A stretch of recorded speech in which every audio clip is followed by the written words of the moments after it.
Makanan amat sangat penting, karena makanan akan menjadi setetes darah, dan darah akan masuk ke dalam jantung. Dari jantung darah akan naik ke atas otak kepala. Dari kepala inilah akan turun ke mata, turun ke telinga, turun ke tangan, turun ke hati.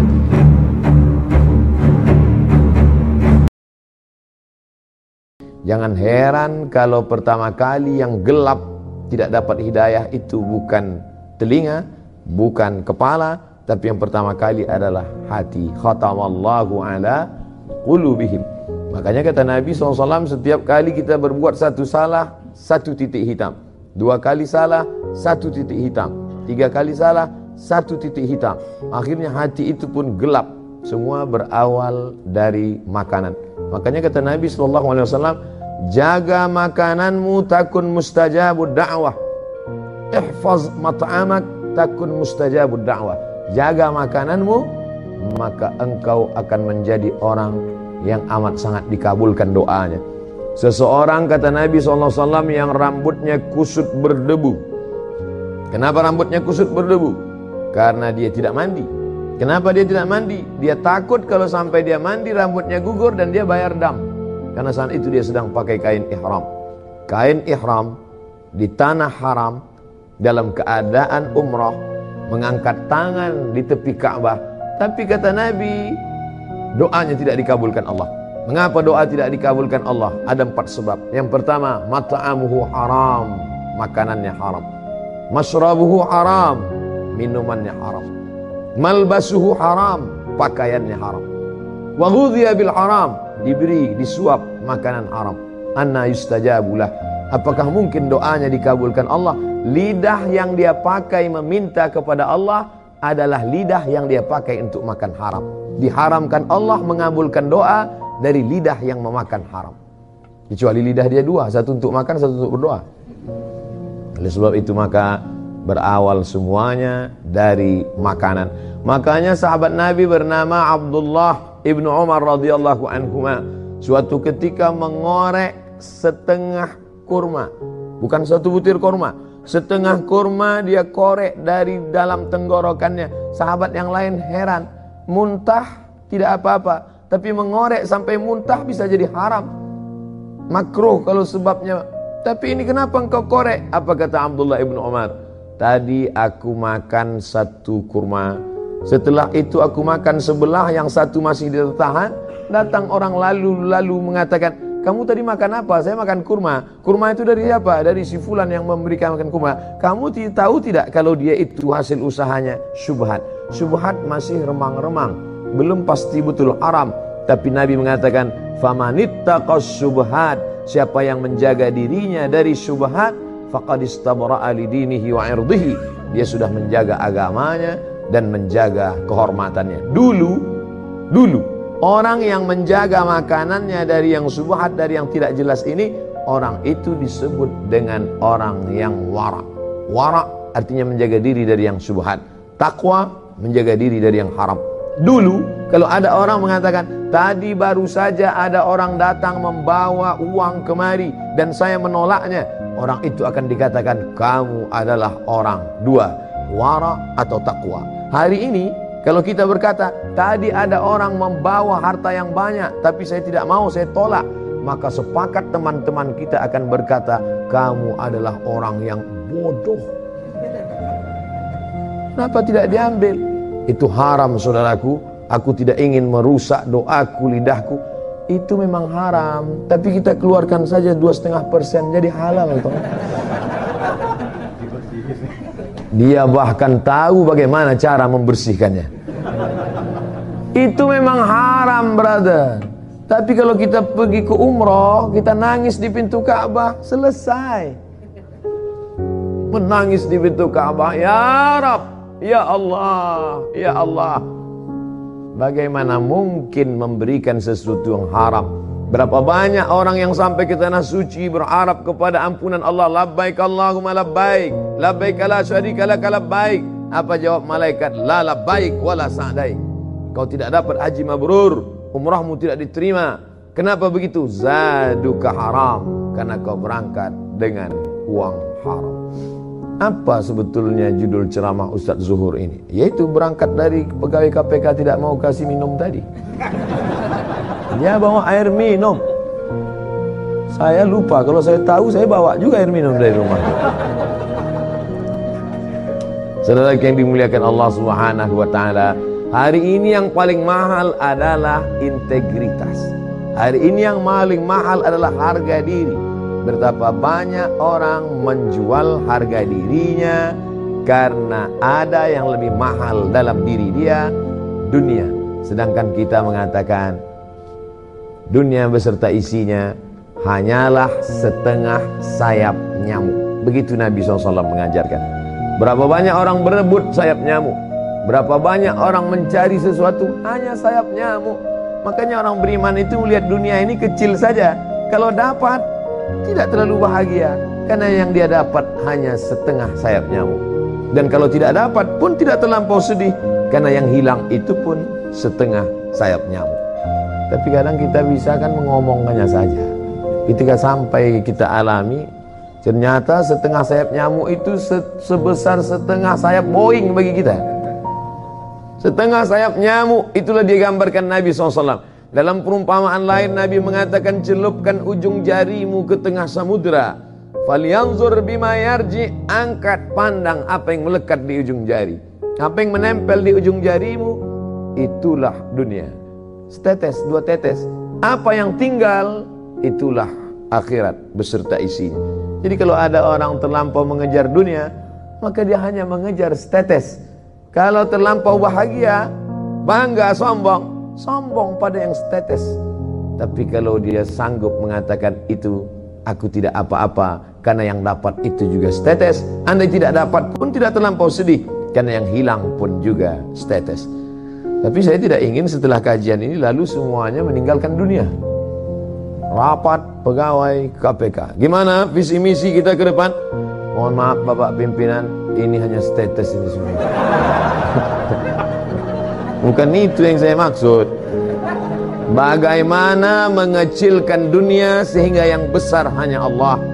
Bagaimana melihat manusia ini semuanya kecil, jabatan, kekuasaan, harta benda, yang besar adalah Allah. Di sini kita membesarkan Allah, di sini kita mengagungkan Allah.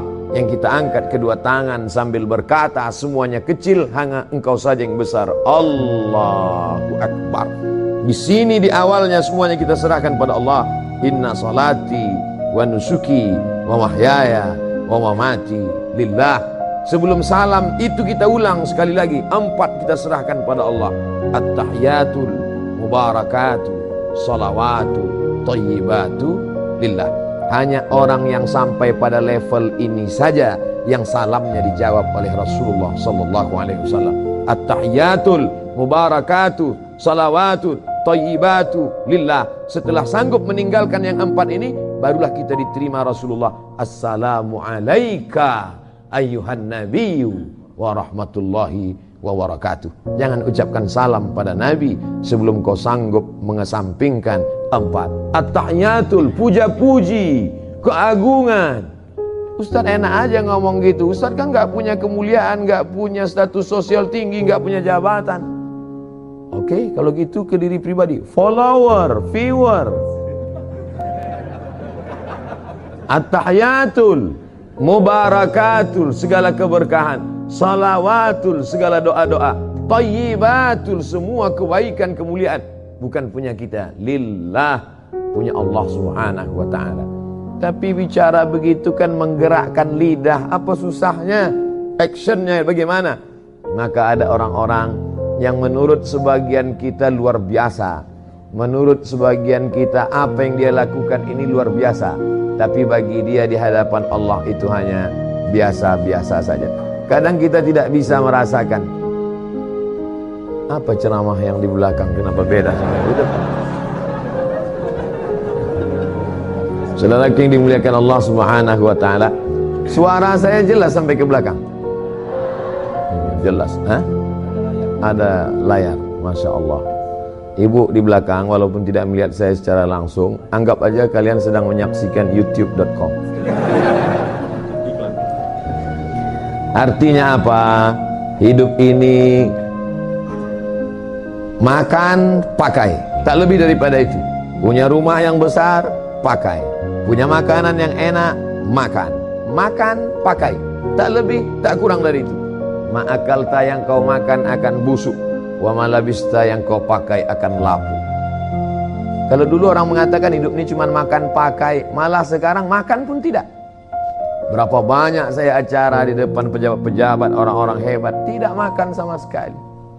Saya malah heran, ini makanan enak-enak sekali, mereka tidak makan. Nggak dimakan Pak, kolesterol. Nggak dimakan Pak, diabetes. Nggak dimakan Pak, jantung koroner. Saya habisi semua. Makanan kok dicari pagi, petang, siang, malam, peras keringat, banting tulang, tidak dinikmati. Betul kata syair orang Arab. Berapa banyak orang mencari makan, tapi dia pun tak sempat untuk menikmatinya. Pakaian, sehebat-hebatnya pakaian, sekaya-kaya orang, setinggi-tingginya jabatan, pakaian paling tebal 3 lapis. Satu pakaian di dalam, singlet, underwear. Yang di luar ini, yang nomor 3 aksesoris. Ini saya pakai supaya orang tahu saya ustadz. Kalau tidak, saya memang tidak pakai sorban. Saya kemana-mana biasa aja jalan. Cuman beberapa kali kemarin waktu saya sedang duduk di pesawat, lewat itu yang bagi nasi. Apa kata dia? Mirip sekali dengan Ustadz Somad ya. Mati saya. Nah, makanya saya pakai sorban itu. Pakaian adalah status. Dengan pakaianlah kita bisa membedakan mana ulama, mana orang biasa. Makanya mufti-mufti kerajaan di zaman dulu jubahnya dibuat 2 lapis. Satu jubah putih di dalam, yang kedua jubah hitam di luar. Sorbannya dipakai. Al-Azhar menunjukkan status. Di luar ada sorban putih, di dalam ada topi merah, lengkap dengan jambulnya. Kalau sudah dipakai itu menunjukkan dia hafal Al-Quran. Pakaian adalah status sosial, tapi manakala ketika kita menghadap Allah Subhanahu wa ta'ala, semua pakaian yang menunjukkan status lepas. Belum pernah, lama hidup banyak dirasa, jauh berjalan banyak dilihat. Belum pernah saya melihat orang mati Islam bersyahadat pakai pakaian yang dia pakai dulu. Sehebat apapun itu, semuanya akan tinggal. Belum menghadap Allah saja di dunia sudah lepas, apalagi ketika menghadap Allah Subhanahu wa ta'ala. Mana pakaian yang akan kau bawa? Yatsba'ul mayyita thalathun, yang mengiringi mayat ada 3. Yang pertama, maluhu, hartanya. Mobil yang paling mahal ikut mengiring sampai ke pelataran parkir. Belum pernah saya hadir pemakaman ikut mobil-mobilnya masuk dalam. Ahluhu, keluarga, anak, cucu, menantu, kawan, sahabat, andai tolan, satu kantor, alumni, alma mater. Menangis mereka satu angkatan, hanya sampai pintu kubur.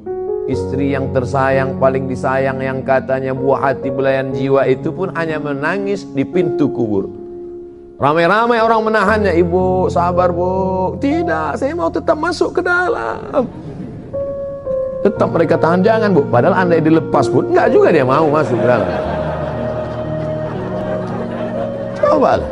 Saya beberapa kali itu saya perhatikan, begitu semangatnya mereka menahan. Jangan. Saya diamin aja, biarin aja, nggak akan masuk dia ke dalam. Kita tahu kok itu action aja. Mohon maaf ibu-ibu, saya bisa ngomong gitu karena ibu jauh di belakang. Artinya apa? Apa yang kita amalkan, kita bawa hari ini, itulah yang akan kita tunjukkan nanti di hadapan Allah Subhanahu wa ta'ala. Di tempat lain saya dikasih air minum, saya minum. Tapi di sini saya ingin balas bahwa saya punya integritas. Saya nanti akan datang lagi ke kantor bapak yang dulu bicara kepada saya, Ustadz Somad, pegawai KPK itu integritasnya luar biasa. Kami kasih dia air minum, dia katakan, saya bawa air dari kantor kami. Nanti saya akan katakan ke dia, Bapak, saya pun ceramah juga di masjid kantor mereka. Dan ketika mereka kasih air minum, saya katakan, saya bawa dari rumah. Saudara yang dimuliakan Allah Subhanahu wa ta'ala. Artinya apa? Setiap tetes ini akan kita diminta pertanggungjawaban di hadapan Allah Subhanahu wa ta'ala. Ini diberi dari mana? Ini uang negara. Tidak ada nama saya dalam anggaran ini. setiap tetesnya. Jangan sampai hancur amal saya. Pahala ceramah-ceramah saya semuanya habis hanya karena 600 ml ya. Integritas harus kita jaga. Takbir. Masya Allah, pantang dipancing. Ya'ti yaumal qiyamati, ada orang nanti pada hari kiamat dia akan mati menghadap Allah bisolatin, solatnya banyak. Solat qabliyah, solat ba'diyah, solat tahajud, solat witir, solat duha, solat isyraq, solat awabin, solat tasbih. Wa zakatin, zakat, wakaf, infak, sedekah, bangun masjid, pondok pesantren. Wa siyamin, puasa Senin Kamis, puasa Nabi Daud, puasa ayyamul bait, puasa 6 hari di bulan Syawal, puasanya banyak. Tapi ternyata amalnya itu tidak bisa menolong dia. Sebab apa? Mat'amuhu haram, karena memakan harta orang lain. Akala mala hadza, memakan harta si fulan. Wa safaka dama hadza, menumpahkan darah si fulan. Wa daraba hadza, memukul si fulan, menganiaya si fulan, menzalimi si fulan. Diambil salatnya diberikan pada orang yang dia aniaya. Diambil puasanya diberikan pada orang yang dulu dia zalimi. Diambil sedekahnya diberikan pada orang yang pernah dia sakiti. Faniyat hasanatuhu, habis amalnya. Tapi orang yang menuntut masih banyak. Lalu apa yang terjadi? Diambil dosa mereka, diambil dosa orang yang pernah dia zalimi, turihat ilahi, dicampakkan kepada dia, summa turiha finnar, lalu dia dicampakkan ke dalam api neraka. Kalau dosanya pada satu kelurahan, karena kebetulan dia kepala desa, paling banyak satu desa 5.000 orang. Tapi kalau dosanya zalim, memakan harta orang se-Indonesia, ini anggaran orang se-Indonesia. Kalau sampai saya minum tanpa ada kejelasan, ya kira nampaknya makan siang pun terancam siang. Saudara yang dimuliakan Allah Subhanahu wa taala, kullu qardin jarra naf'an fahuwa riba.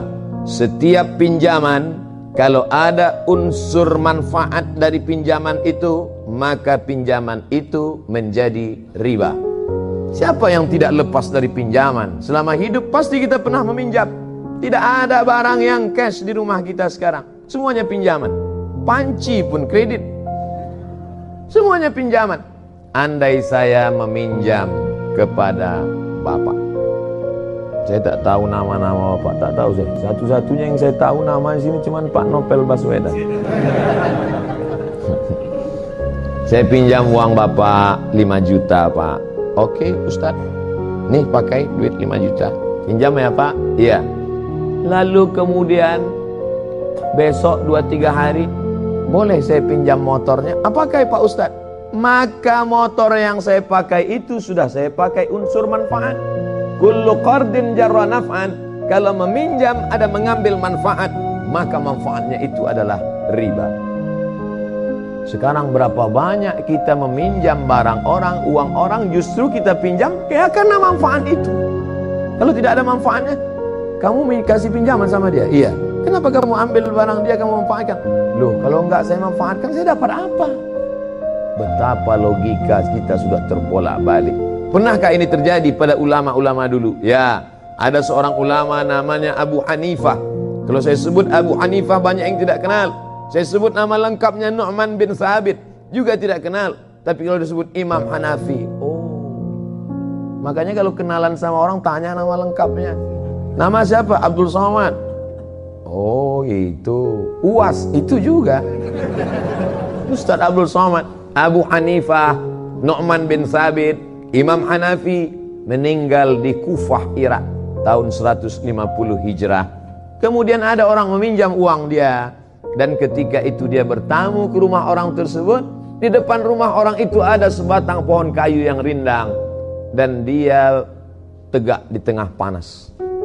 Datang orang melihat, Imam Hanafi, iya, kenapa tidak bernaung di depan rumahnya? Kan ada pohon kayu, tegak saja di bawah pohon itu, kenapa? Dijawab Abu Hanifah dengan argumen tadi, kullu qardin jarra naf'an fahuwa riba. Setiap pinjaman kalau mengambil manfaat, maka itu adalah riba. Tegak di depan rumahnya, yang di bawahnya ada pohon kayu, yang tempat bernaung tidak kena panas, maka tegak di bawah pohon kayu itu pun Jangankan masuk ke dalam meminum airnya, jangankan masuk ke dalam memakan kuehnya, jangankan masuk ke dalam meminjam untanya, berdiri di depan rumahnya mendapatkan naungan pun sudah termasuk dalam kategori riba. Jadi ulama-ulama itu dulu kenapa ilmunya berkah? Lagi-lagi menjaga makanan dan minuman. Kalau lidah yang dipakai tidak pernah makan riba, makan haram itu, maka akan masuk ke dalam hati manusia. Kalau kita dengar ceramah orang, masuk dia ke dalam hati kita, insya Allah. Tapi kalau tidak, nanti di akhir coba ceritakan masuk apa tidak. Kalau tidak, berarti lidah saya ini sudah makan macam-macam. Saudaraku yang dimuliakan Allah Subhanahu wa taala, tapi Allah tidak bebani kita di luar kemampuan kita. La yukallifullahu nafsan illa